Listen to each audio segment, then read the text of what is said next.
¿Te has preguntado alguna vez cómo personas con herramientas primitivas lograron tallar montañas enteras, hundir ciudades bajo el océano y excavar mundos subterráneos capaces de albergar a 20.000 personas? Estas estructuras están repartidas por todo el planeta, separadas por miles de kilómetros y miles de años, y sin embargo, comparten algo que la historia oficial no sabe explicar. Eran tan perfectas, grandes y avanzadas que los libros dicen que no debería haber existido. Durante siglos, instituciones religiosas y académicas decidieron qué partes del pasado merecían ser estudiadas y cuáles debían quedar enterradas, literalmente, bajo toneladas de tierra y silencio. Hoy vamos a desenterrar 5 de esos lugares, 5 anomalías que geólogos, arqueólogos e ingenieros llevan décadas discutiendo sin llegar a un acuerdo. Prepárate, porque lo que vas a ver en los próximos minutos puede cambiar por completo tu forma de entender de qué era capaz el ser humano antiguo. ¿Y por qué tanta gente con poder ha preferido que nunca lo descubrieras? En Turquía, un agricultor solo quería renovar el sótano de su casa, y en cambio encontró la entrada a un mundo subterráneo donde durante siglos se escondieron miles de seres. Imagina que estás haciendo arreglos en tu propia casa. Derribas una pared vieja en el sótano y de repente aparece un túnel que se pierde en la oscuridad. Exactamente eso le ocurrió en 1963 a un vecino del pueblo turco de Capadocia.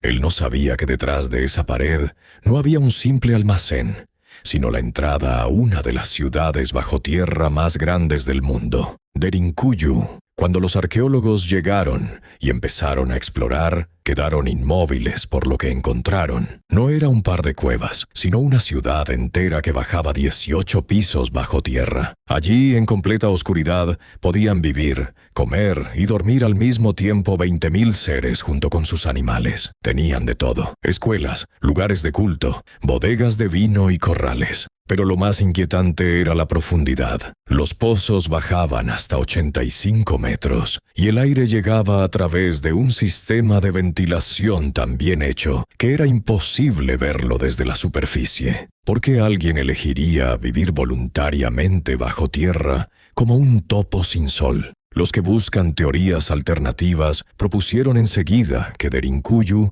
fue construido como un refugio ante una catástrofe enorme. Quizás los que lo habitaban se escondían de una guerra nuclear del pasado, de una nueva era de hielo, o incluso de seres de otro mundo que patrullaban los cielos. Los defensores del paleocontacto señalan las extrañas medidas de seguridad: pasillos tan estrechos que solo cabe uno en fila, y puertas de piedra con forma de rueda, de hasta media tonelada, que solo podían cerrarse desde dentro. ¿De quién se protegían con tanto miedo? Estas tierras fueron durante siglos un campo de guerra.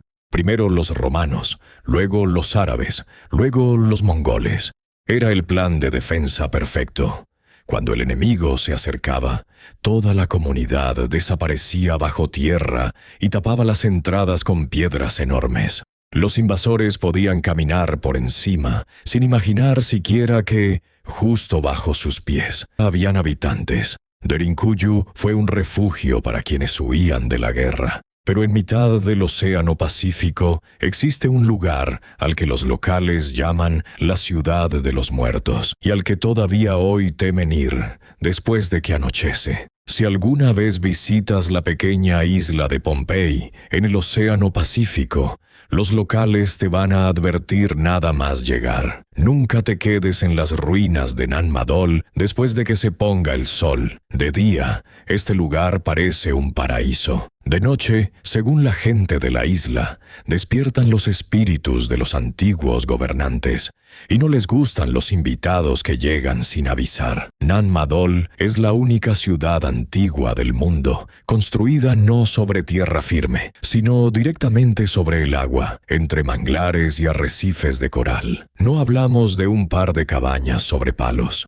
Hablamos de 92 islas artificiales unidas por una red de canales, lo que le ha dado el apodo de la Venecia del Pacífico. Los muros se elevan 8 metros sobre el agua, la altura de un edificio de 3 pisos, y están hechos con troncos de basalto apilados como leña. Cada uno de esos troncos de piedra pesa entre 5 y 50 toneladas. Si juntamos todo el material usado en Nan Madol, llegamos a 750.000 toneladas. Una cifra comparable a la piedra usada en la Gran Pirámide de Egipto. Pero la Pirámide de Egipto supuestamente la levantó un país entero con millones de vidas y una economía poderosa. Nan Madol, según los cálculos, fue obra de una comunidad de apenas 25.000 seres como máximo. Pero no tenían metal, no tenían rueda, no tenían máquinas. Y aún así, de alguna forma, lograron mover estas piedras enormes desde una cantera al otro lado de la isla, cruzar selvas y pantanos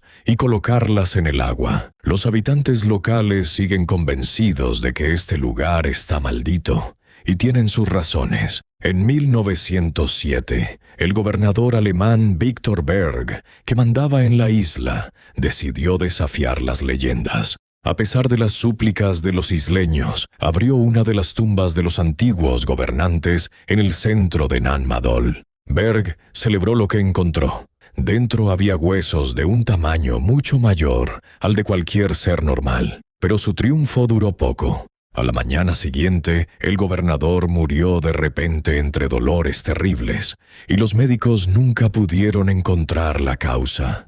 El misterio de cómo se construyó Nan Madol ha vuelto locos a los investigadores durante décadas.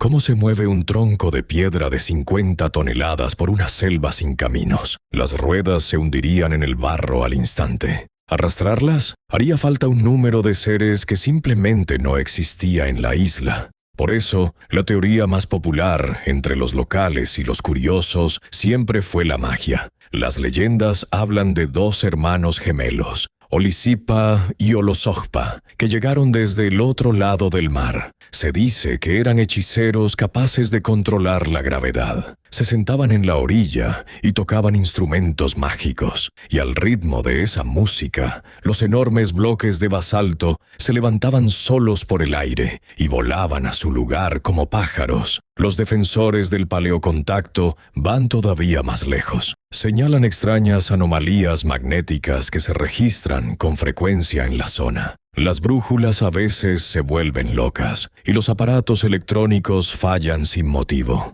Algunos creen que las columnas de basalto no son simples materiales de construcción, sino piezas de una instalación de energía enorme o de una antena dejada por seres de otro origen. Porque, visto desde el aire, el trazado de la ciudad recuerda de verdad a un circuito electrónico muy complejo, donde los canales funcionan como cables conductores. Quizás por eso murió Victor Berg, dicen algunos. Tal vez simplemente quedó expuesto a algo que no podemos medir con nuestra ciencia. Imagina subir una colina todos los domingos de tu vida, solo para dejar flores frente a unas piedras viejas, sin saber que bajo tus pies hay algo gigante esperando a ser descubierto. Eso hicieron durante generaciones los habitantes de Java, en Indonesia, en un cerro llamado Gunung Padang. Para ellos era simplemente un lugar sagrado. Nadie imaginaba lo que dormía debajo. Todo cambió en 2010. Un geólogo llamado Danny Hillman Natawidyaja llegó al lugar, no a rezar, sino a medir el suelo con radares especiales. Lo que esos aparatos le mostraron lo dejó congelado. Bajo la tierra y las raíces no había una colina normal. Había una estructura enorme, escondida ahí desde hacía miles de años, hecha por manos que todavía no sabemos de quién eran. Cuando los científicos analizaron restos encontrados a 30 metros de profundidad, el resultado los obligó a revisar los equipos 2 veces, porque parecía un error. La prueba de carbono 14 decía que esas piedras tenían unos 20.000 años, para que te hagas una idea de lo que eso significa. En esa época todavía existían los mamuts, y faltaban 15.000 años para que se pusiera la primera piedra de las pirámides de Egipto. La noticia rompió Internet porque va en contra de todo lo que nos enseñan en la escuela. Se supone que los seres que vivían hace 20.000 años eran simples cazadores que dormían en cuevas, sin cultivos ni la organización necesaria para levantar algo así de grande. Por eso, muchos defensores de teorías alternativas dijeron enseguida que Gunung Padang era la prueba de que existió la Atlántida, una civilización avanzada que el mundo olvidó,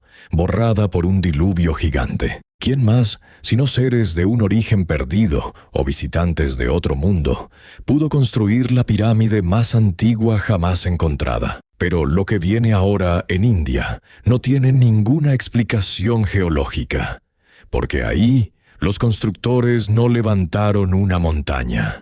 La destruyeron pedazo a pedazo para crear algo que ningún ingeniero del mundo se atrevería a repetir hoy. Imagina que te dan un bloque de piedra del tamaño de un edificio de 9 pisos y te piden que esculpas dentro un palacio completo. Salas, columnas, estatuas de elefantes con todo y arrugas en la piel. Ahora imagina que no puedes equivocarte ni una sola vez porque no hay forma de pegar un pedazo roto. Eso es el templo de Kailasanatha, en Maharashtra, India. Y lo más extraño no es lo que ves, sino cómo lo hicieron. Al revés de cualquier construcción normal. Un edificio común se hace de abajo hacia arriba. Aquí pasó exactamente lo contrario. Los constructores empezaron desde la cima de una montaña de roca y fueron tallando hacia abajo, como si pelaran una fruta gigante, hasta que el templo apareció dentro de la piedra. No hay un solo bloque pegado. Todo, hasta el último detalle, es una única pieza de roca. Para lograrlo, tuvieron que sacar 200.000 toneladas de roca volcánica. Si pusieras toda esa piedra en un tren de carga, mediría 40 kilómetros de largo. Y según los registros, todo esto se hizo en solo 18 años.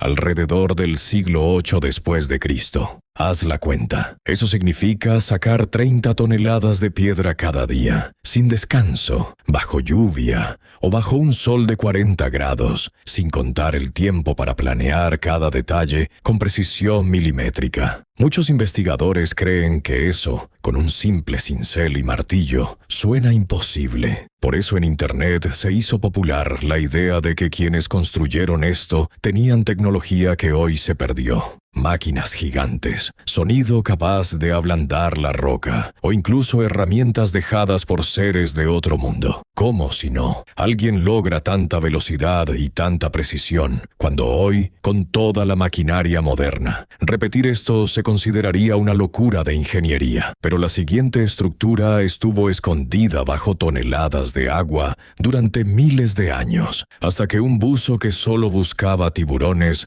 se topó con ella por accidente. Imagina nadar en aguas tranquilas, buscando tiburones martillo, y de repente ver algo enorme saliendo de la oscuridad del fondo del mar. Eso le pasó en 1986 al instructor de buceo Kihachiro Aratake, frente a la isla de Yonaguni, en Okinawa, Japón. No encontró tiburones. Encontró una masa de roca gigante que parecía una pirámide escalonada o una fortaleza hundida, durmiendo bajo el agua desde hacía miles de años. Lo que Aratake vio lo dejó sin palabras. Terrazas perfectamente niveladas, esquinas tan rectas que parecían hechas con instrumentos de medición, y algo parecido a un camino que rodeaba toda la estructura. El tamaño era impresionante. 150 metros de largo por 40 de ancho, casi del tamaño de 2 campos de fútbol juntos. Cuando la noticia llegó al continente, todo Japón empezó a hablar de la Atlántida japonesa. Y hay un detalle que hace la historia todavía más inquietante. Este lugar solo pudo estar fuera del agua durante la última era de hielo, hace unos 10.000 años. Si alguien lo construyó a propósito, sería más antiguo que las pirámides de Egipto y que las primeras ciudades del mundo, por al menos 5.000 años. Los que defienden la idea de una civilización perdida hablan del continente de Mu, una especie de Atlántida del Pacífico, tragada por el mar. Señalan detalles difíciles de explicar como simple casualidad. 2 agujeros perfectamente redondos en el borde de una plataforma, como si ahí hubieran estado clavadas columnas, y una roca enorme con forma de cabeza de tortuga, o de un rostro mirando fijamente hacia el sur, como si vigilara algo bajo el agua. ¿Quién, si no seres de un origen que todavía no conocemos, pudo construir esto antes de que el océano se lo tragara para siempre? El agua sabe guardar secretos, pero a veces la tierra los esconde todavía mejor. ¿Y tú qué crees? ¿Estas estructuras fueron obra de seres humanos como nosotros, o de algo que todavía no logramos entender?